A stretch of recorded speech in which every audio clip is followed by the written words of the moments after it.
You're listening to Civic Media. You can tune into any of our live shows on any radio station across the state with the Civic Media app. Find us in your phone's app store and listen anytime, anywhere.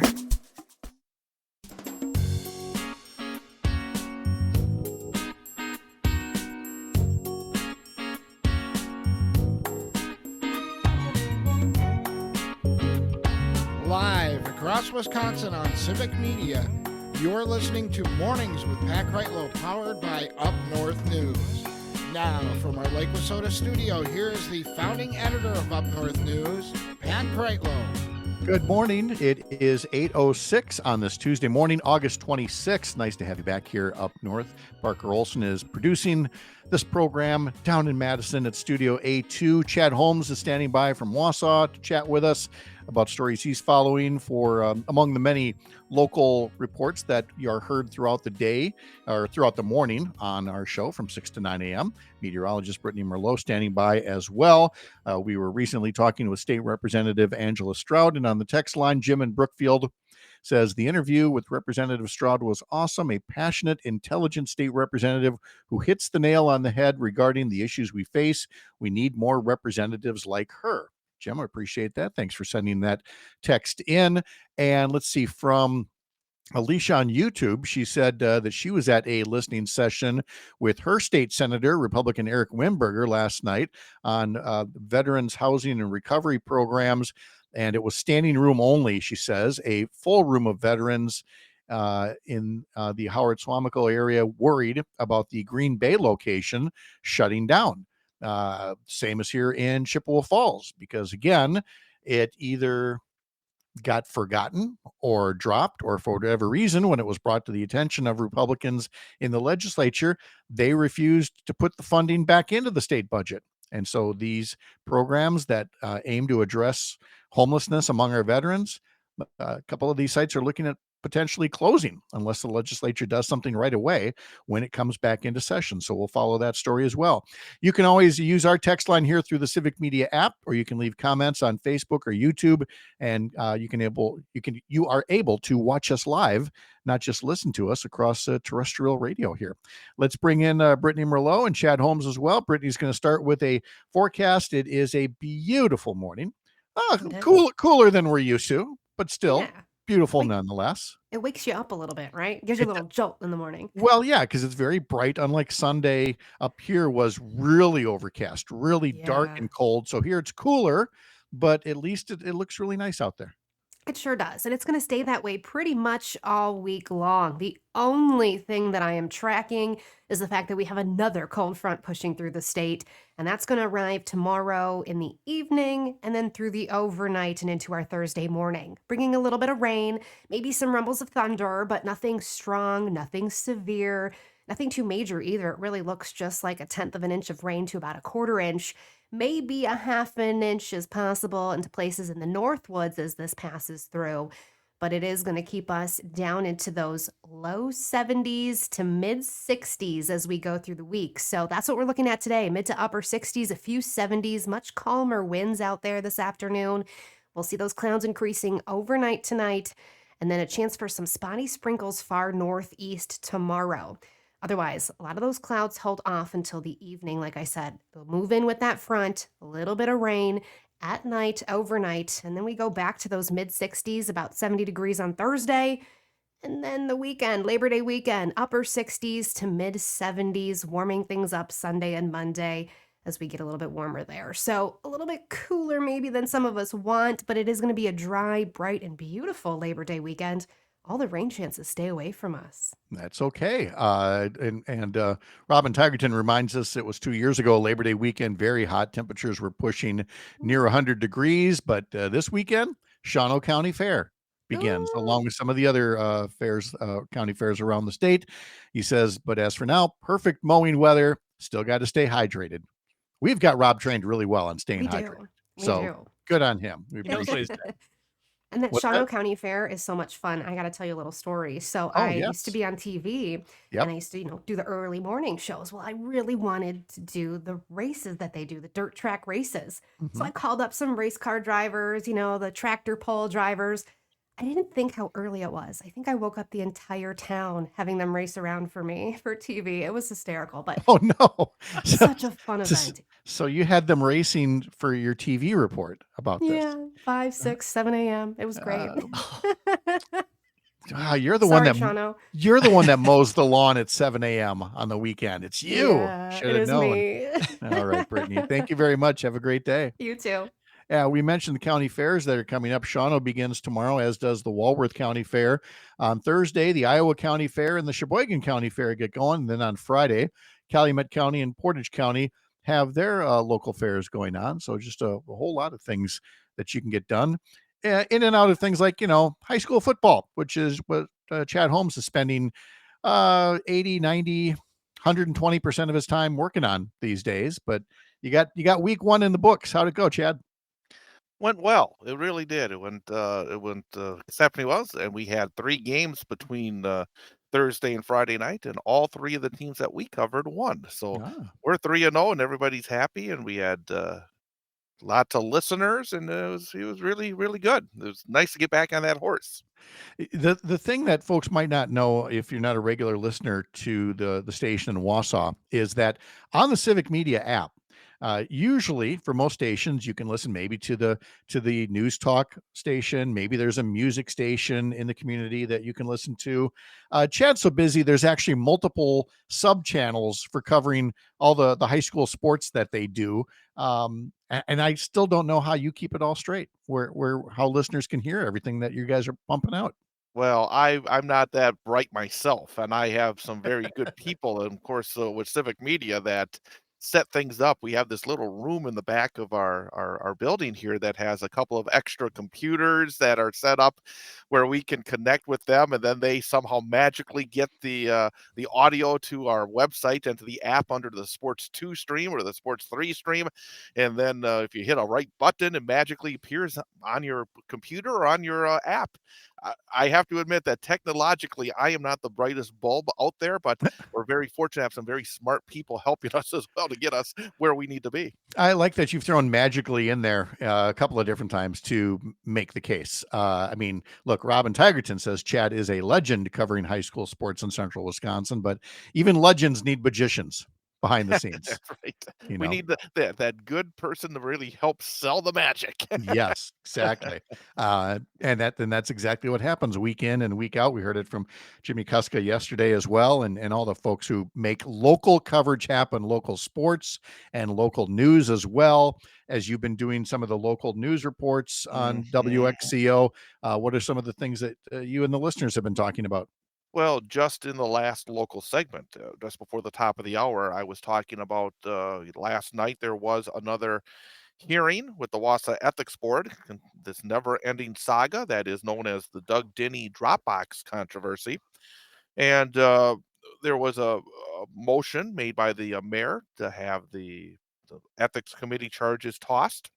There were 3 different aspects to the investigation from, again, the ethics committee, but one of the aspects of the complaint was dismissed, but 2 others were kept.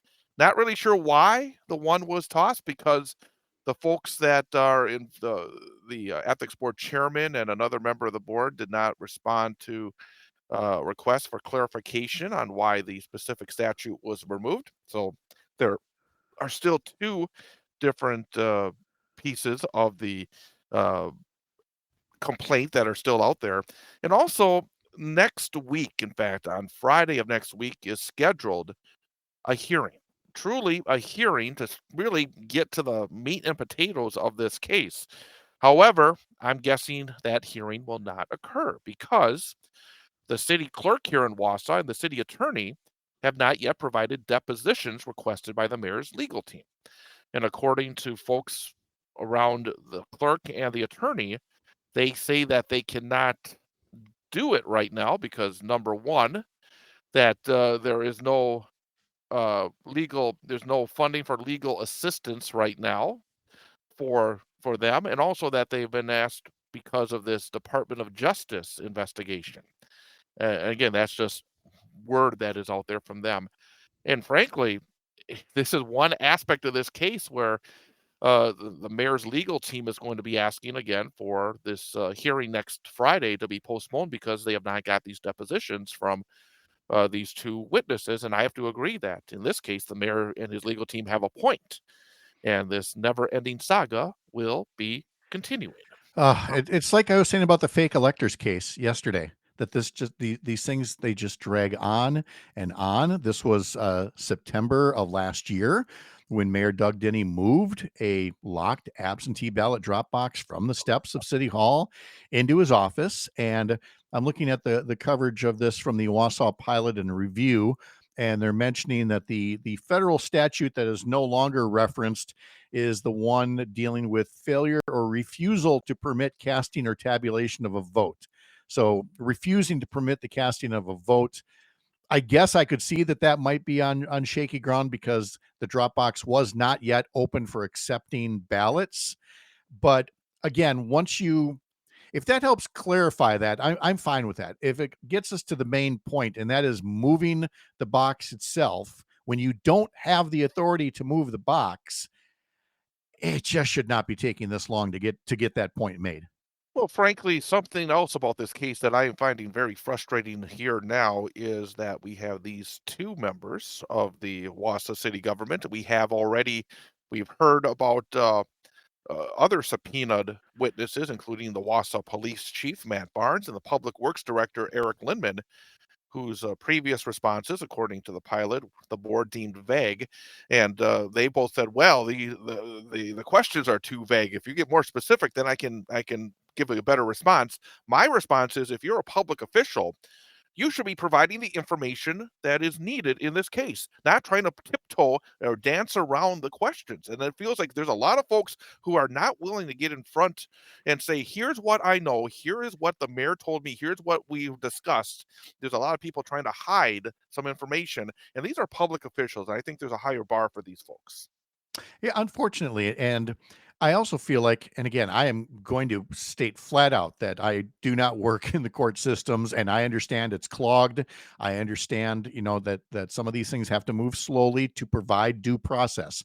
But I think that amount of wiggle room for due process has become, insane. Again, the fake electors case, it's been 4.5 years since, that happened, and another presidential election has been held since that time. So your point is extremely valid, especially when it comes to public officials and their role, a deposition or otherwise in this.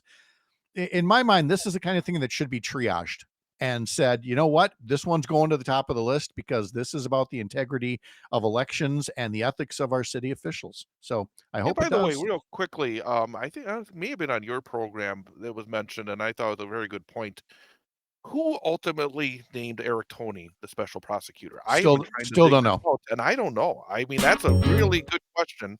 Yeah. So, I no idea. And another aspect of this case that is, again, a little bit yes. frustrating.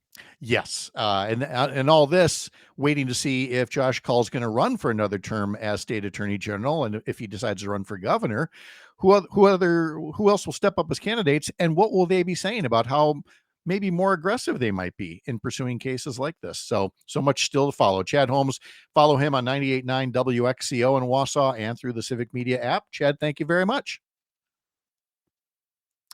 Oh, Chad froze up, and I hope I'm hoping that it's It is Chad that just froze Chad. up. That's Okay. that's weird timing. That works though. That was good timing. That was just the face he was making, like, I'm done with you, Kreitlow. So he's got things to do. And we'll be back. This is the Civic Media Radio Network.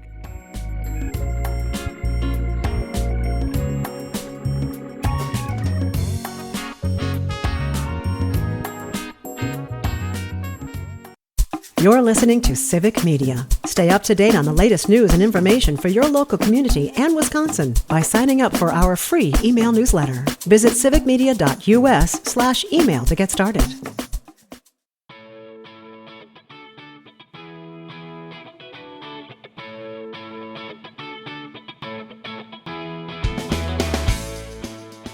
Why, yes, I'd be very happy to tell you what else is coming up here on the Civic Media Radio Network. Nice of you to ask. Coming up, Matt and Air on Air from 9 to 11, following this program, as always, Monday through Friday. Greg Bach will be flying solo today. I'll be joining him for a little bit at 9:30.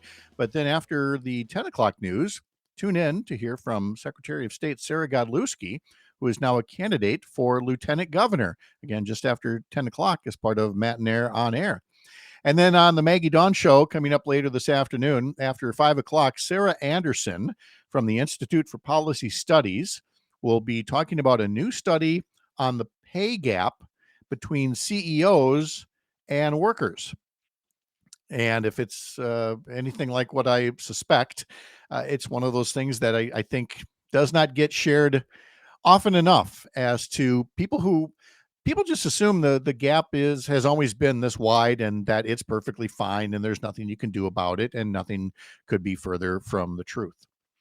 I have a note here from the Chippewa Falls School District and want to salute Alicia Neinfeld, a teacher at Chippewa Falls Middle School, who's been named the 2025 Wisconsin History Teacher of the Year.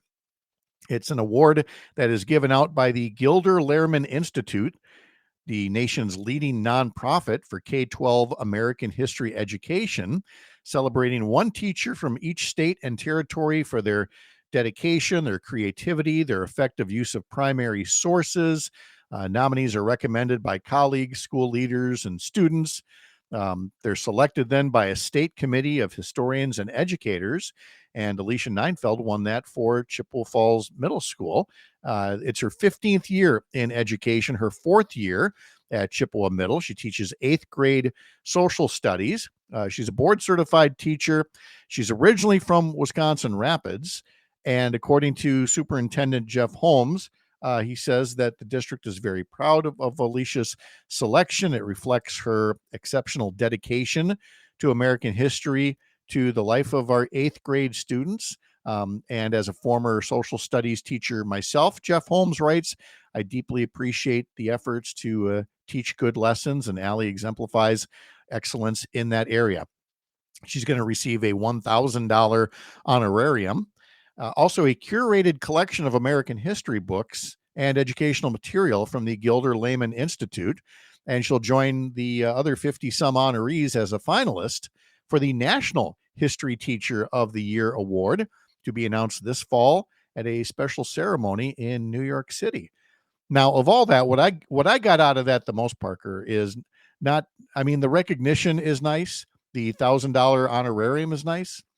But she's also getting a curated collection of American history books. Ooh. If somebody showed up at my door and said, this is a curated collection of American history books for you, I mean, it's not the Powerball, but I would be one happy camper. You'd eat that up? I would. Oh my God. Look at this bookshelf behind me. This is just a sample of everything that's down in the basement. And I would just eat that up. I go to bookstores now, and first I'm a little overwhelmed. I'm not exactly sure which, there's so many things to choose from, and you don't want to choose wrong. But also, the other thing about bookstores nowadays, they're kind of depressing. And they don't mean to be. I'm just saying, when you go to the current event shelves, the Sure. social sciences shelves or whatever, I always talk about both sidesism, and the both sidesism of seeing some books that are an honest portrayal of American history. And then you'll see other books talking about, how the Clinton mafia destroyed America, or, how Obama is really not from here. And it's on the bookshelf the same as any other book. Yeah. And that should be a section. It should be a section known as probably not. But hey, you can say it. And here's the thing. I'm sure that the people that run these bookstores are very good people. They do not want to cause trouble. They do not want the attention that would come by having a separate shelf that says, we looked at the sourcing on this stuff and maybe not so much. Again, there's a difference between opinions that you disagree with and misinformation. I'm very clear on that, but there is a line. And that to me is just the troubling part, is to see, you see these on the bookshelf and you go, They're they're people who they think this is it. This is the one true way forward because Rush Limbaugh says it is, as the author of this particular book. That actually happened to me once in Idaho. I went to I was dropping off one of the grandkids at school. I had a chance to look at the school library, little tiny library, little tiny town in Idaho. And I go over to the history/social studies section, and the only books that were there were written by Bill O'Reilly from when he was Oh, from when he was on Fox News at the time. yeah. And it's like, I can see why Idaho's a red state, Yeah. if this is what they're going to allow for, what passes as books. So this is all to say that we need good history teachers like Alicia Neinfeld at Chippewa Falls Middle School, that much more. And I know nothing about her political affiliations. That's not the important part. The important part is that you're teaching fact-based information Yes. to your eighth graders so that they get out there into the world, and when they're reading other things, they can go, this doesn't quite jive with what history's taught us. For example, Trump thinking that he can solve everything through jacking up tariffs. History will tell you that failed miserably just about 100 years ago and made the Great Depression so much worse. And it failed miserably about 100 years before that and caused a depression in the American economy in the 19th century. But as I'm sure Ms. Neinfeld would be the first to remind you, those who forget history are condemned to repeat it. When we come back, we'll be talking to Dan Shafer, Civic Media's political editor and founder of the Recombobulation Area, about some political news and notes and cell phone bans in classrooms as we continue rolling on this Tuesday morning here on the Civic Media Radio Network.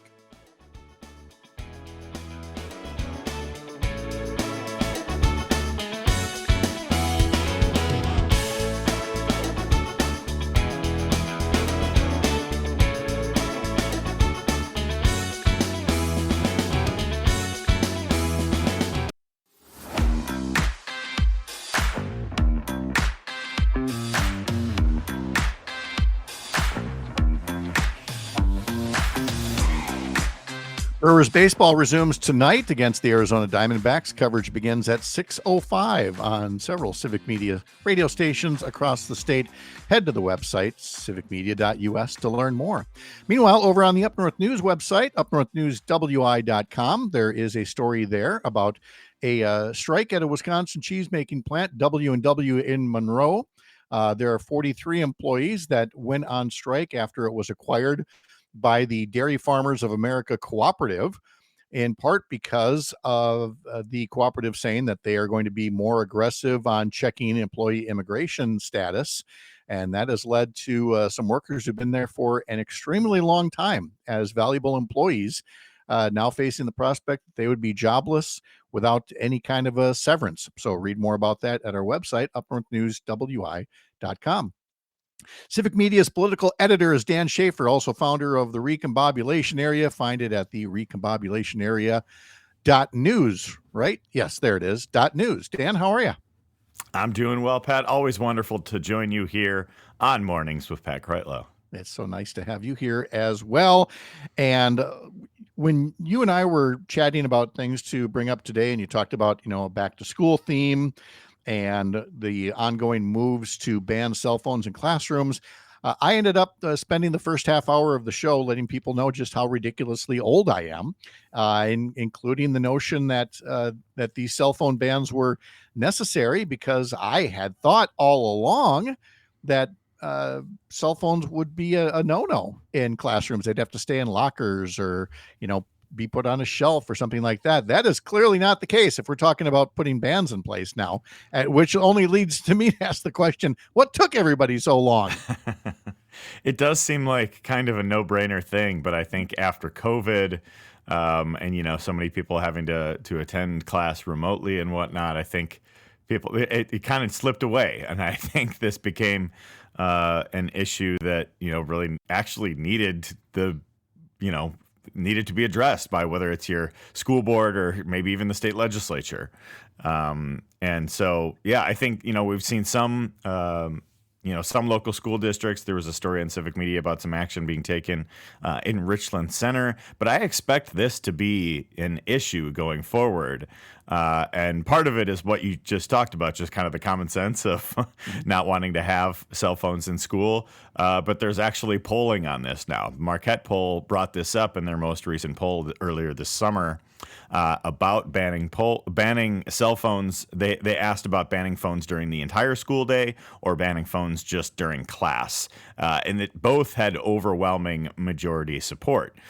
Banning phones during the entire school day, 72% said yes to that, 28% said no. And banning phones during class, you're not going to get a whole lot of issues with this much support. 89% said yes to banning phones during class, with just 11% saying no. So again, that is from the Marquette University Law School poll from this June.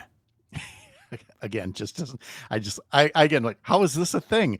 But then, listeners started putting comments in about the way that now devices are being incorporated into learning through various apps and QR codes and things like that. And while I certainly understand that, I would have rather we were at a point where the devices were more in the control of the school, of the teacher, so that, look, it would cost a lot to put 25 or 30 iPads or something in every classroom. But if you're going to use a device as a teaching tool, then that really should be the thing that you're using, because not every kid is going to have a cell phone that they can bring in. So, I mean, you're talking about the democratization, small d, of devices, of digital divides. And I just don't want our schools to be a place where digital divides are exacerbated. Yeah, that's right. I think that's an interesting point, and it probably makes sense to have, some sort of technology capability that it's not like kids bringing their own phones to use this, because that's just going to create their own set of distractions and things like that too. One of the things that I actually found interesting in that poll, Marquette breaks out the differences by age group for different questions that they ask throughout the poll. And so there was a big difference between the 18 to 29-year-old age group on that question on a full day ban. So there's still majority support for banning phones during class in that age group, more than 70% support. But if you ask about the full day ban, among those 18 to 29, only 43% say yes to 56% saying no. So I guess here you want some of the people in that age group at least want to use their phones at their lockers during class. Yeah. I guess that's the idea there. I guess it'd be one thing if you need to make a call or a text message, but I'm late to class because I was putting up a post on Instagram because I'm an influencer now. That's right. The kind of thing I kind of worry about. We are talking to Dan Shafer here from the recombobulation area. And getting back more into the political swing of things, yesterday we had on both Representative Francesca Hong of Madison and also John Shelton, who is the president of AFT, and he penned a column called "The Candidate We Need and Deserve for Governor in 2026." And he and State Senator Chris Larson were making the point that, the next Democratic nominee better be unabashedly, pro-labor, pro-union, not just, pro-worker. A lot of talk about being a more aggressive candidate. Representative Hong also banging that drum that, milquetoast candidates need not apply. But we got a ways to go yet here, Dan. I mean, the Journal Sentinel, I think yesterday, was calling this an unusual race for how few people have gotten in already. I think it might be a little early to pass judgment yet on the race, but there's still clearly a lot of interest in finding, the perfect candidate, he says with finger quotes. Yeah, that's right. Well, and I wrote a piece last week at the recombobulation area, and I even called it the too early breakdown of the race for governor in 2026. And, whether it's, folks talking about, wanting certain policies or whatever, like there's going to be obviously a lot of talk about what people want next for the, for a Democratic governor, for these candidates who are going to be running. I would caution a little bit about, what you mentioned with Professor Shelton putting out, because I just don't think there needs to be litmus tests put on. I think and it can happen from kind of both wings of the Democratic big tent, whether it's the progressives or the moderates. And I think we shouldn't be placing these types of things. You have to be this way. You have to be that way at this stage of a conversation of the campaign in the very, very early stages. I think one of the problems that the Democratic Party has had is narrowing the tent and talking about like, oh, you have to, bring certain level of these exact geo-targeted, poll-tested types of policies to your platform, or otherwise it's not going to work. I think Democrats have to get back to building that bigger tent and recognize that there are going to be some competing and sometimes conflicting views within that tent, but that's okay, and that people can still be kind of rowing in the same general direction, even if people might have different individual views on things. And I think this issue that Democrats can often get bogged down in saying, oh, the party has to go this direction, the party has to go that direction. Well, the party has to bring everybody together. That's what it ultimately has to be. It can't be like, oh, you have to be the most progressive, pro-union, go through the list. But you have to bring all corners of the party together and go forward. Well, this takes me to a conversation I had yesterday with a friend in political circles, and something I know we talked about last week, and I'm not going to bang this drum every week, but talking about the 3rd Congressional District and the Democratic primary there with 3 Democratic candidates so far, and there may be more before all is said and done, even though one of those candidates is the nominee from last year, Becca Cook. But Becca Cook is not everyone's cup of tea in some Democratic circles. And I talked to somebody yesterday who very squarely fits into that category. And she says, I want to make this clear. I don't like something about her. It might be an issue, might be a personality, whatever the heck it is. But she was like, but I'm going to knock doors for her because she's the one that almost beat Derek Van Orden, and she's the one that can win. And the other, protest candidates or whatever you want to call them, from the left or the moderate or whatever, they're good people. But she's like, I'm not going to let perfect be the enemy of the good. We do this far too often in Democratic circles, she said. And I'm betting some Republican folks would say that about their party as well. Yeah, and she's, she is a candidate that is reflecting kind of exactly what I'm talking about with building a bigger tent. She's having events with. She was endorsed by the Blue Dogs. She's going to these centrist events in New York. She just had Bernie Sanders campaign with her over the weekend. And I just think that that is the approach that we need right now. And say you don't have to agree with me 100% on every issue, but we can all be in this together. All corners of the Democratic Party can be in this together. I really like the approach that she's taking in her campaign so far. We're talking to Dan Shafer from the Recombobulation Area. You can read his column, sign up for it over at the recombobulationarea.news. And by the way, we don't say enough. You can get the column there, but Dan's also in the subscription business. And so can you talk a little bit about the Recombobulation Area itself for people that aren't maybe on Substack all the time, and, why some things you would subscribe to them and other things that you can just get on demand, because that's something that I think is growing in popularity out there. Yeah, well, we launched the Recombobulation Area in 2019, became part of Civic Media almost exactly 1 year ago, coming up on the 1 year anniversary tomorrow of when we launched Recombobulation Area within Civic Media. And so, yeah, you can subscribe to get all of my work at the Recombobulation Area. I put out a recap each week of all of my radio appearances. So if you don't catch me on Mornings with Pat Kreitlow, you might hear me on the Todd Alba Show or the Maggie Dawn Show, or I'm always on Fridays at 10 a.m. on Matt Nair on Air. And then you can also find some work from many of our great guest columnists and contributors. I had a piece last week from Emily Cephos, who wrote about how Democrats can rebuild trust. We have a number of other contributors. Angela Lang, I know, is a regular across the network here as well. But, you subscribe, you can support the work that we do and help us do even more recombobulating in Milwaukee and across the state. you get these all-star guest writers. I mean, Angela Lang is already an award-winning guest writer. That's right. But and I made this mental note yesterday to reach out to Emily. We tried to get her a couple months back, but she was camping. She was in a remote place, and we got to get her back on. And forgive the old guy trying to sound like a young person. Hello, fellow youths. But that Emily Sefos column was a banger. It was absolutely what needed to be said. I want to get her on the show, but let's go ahead and steal her thunder. Talk a bit more about what it is that she wrote about so that people go up and read it. Yeah, she wrote a terrific piece. She is the chair of the Outagamie County Democrats, and she talked about how Democrats have a real trust problem. And I think that is something that people on the left first need to acknowledge, that the Democratic brand is in trouble, that they have a real trust problem. And she talked about how addressing that is it's within the toolbox that we already have. And I think it is about showing up over and over and over again.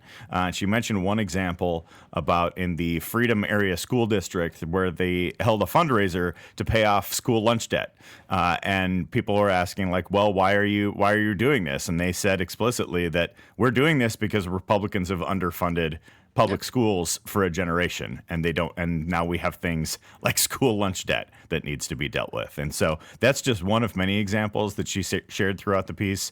And again, I'd encourage you to go read that at the Recombobulation area. Dan Shafer is here talking about that. We'll continue the conversation. Some final news and notes from Lake Wissota coming up next. I'm Pat Kreitlow. This is the Civic Media Radio Network.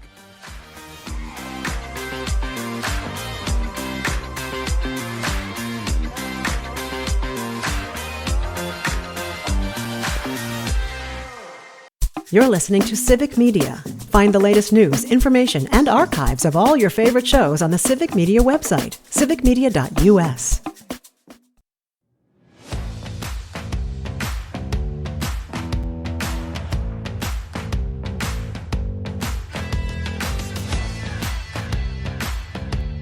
Welcome back on this Tuesday morning, talking to Dan Shafer from the Recombobulation area. Dan, it's time to play Choose Your Adventure. We can talk about hypocrisy about the First Amendment, hypocrisy about the Second Amendment, or hypocrisy about capitalism versus socialism. Would you like to start in any place in particular, or spin the wheel? Oh, let's start with the last of those three as our government, our the party of free markets and limited government is out there seizing the means of production, I guess, of computer chips. Yes. But honestly, though, for people that are still new to this issue and saying, why is the Trump administration bragging about, the government basically taking over 10% of Intel, and wondering, well, is this different than what happened, at the start of the Great Recession? There was nobody clamoring for this particular deal to happen with Intel, was there? No, and I think it's almost because there was a failure of a deal that happened with Intel in the first Trump administration. They tried to build a big plant in Ohio, and much like Foxconn here in Wisconsin, it didn't really materialize. I'm shocked. And now the President Trump's strategy now, I guess, is to take a 10% stake in Intel.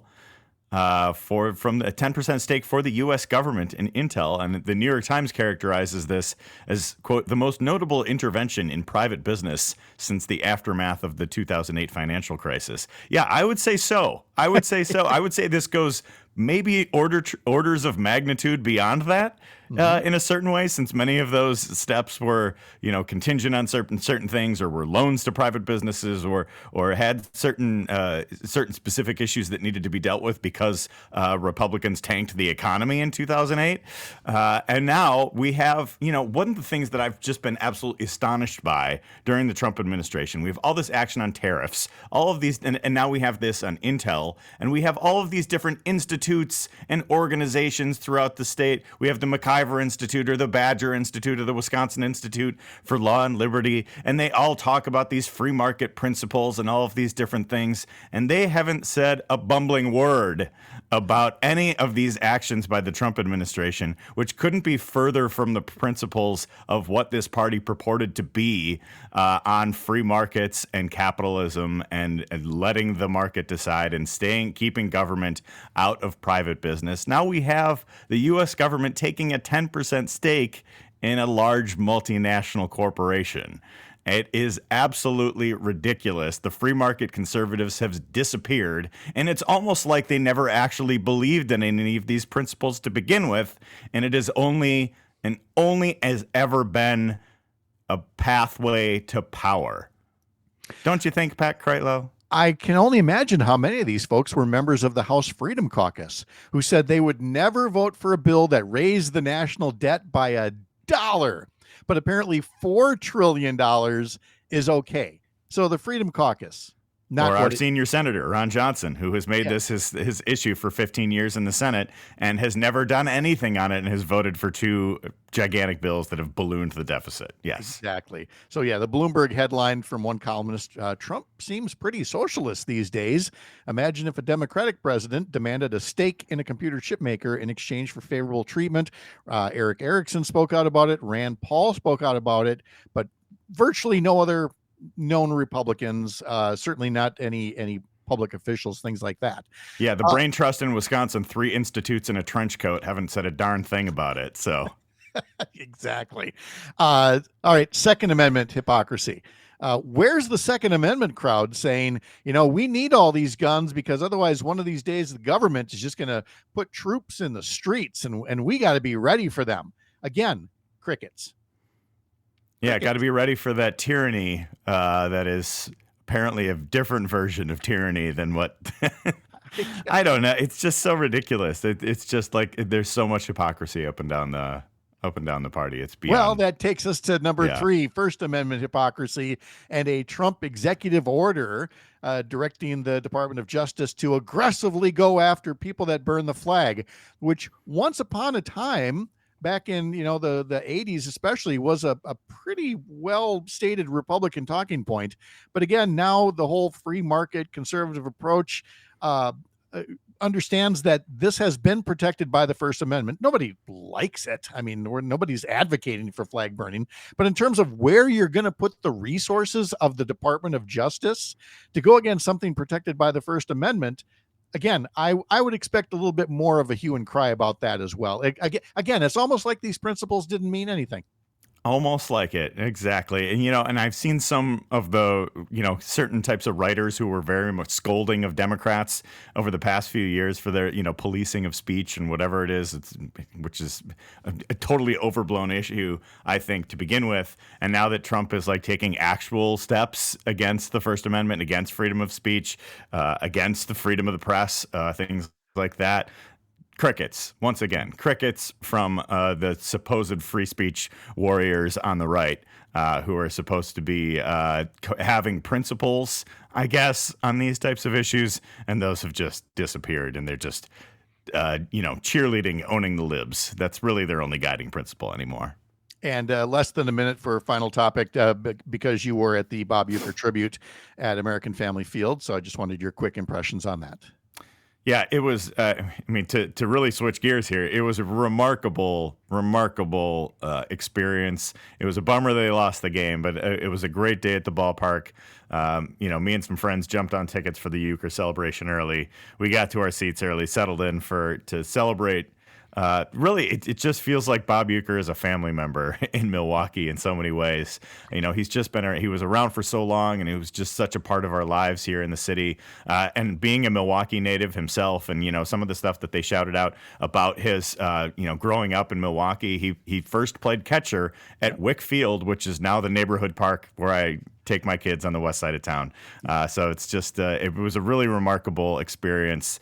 And I would encourage anybody who hasn't seen it to go check out the program online. Truly part of the family. Dan Shafer, thank you very much. Appreciate it. And the rest of you have a wonderful Tuesday as well. We'll see you back here tomorrow morning, bright and early, 6 a.m. here up north on the Civic Media Radio Network.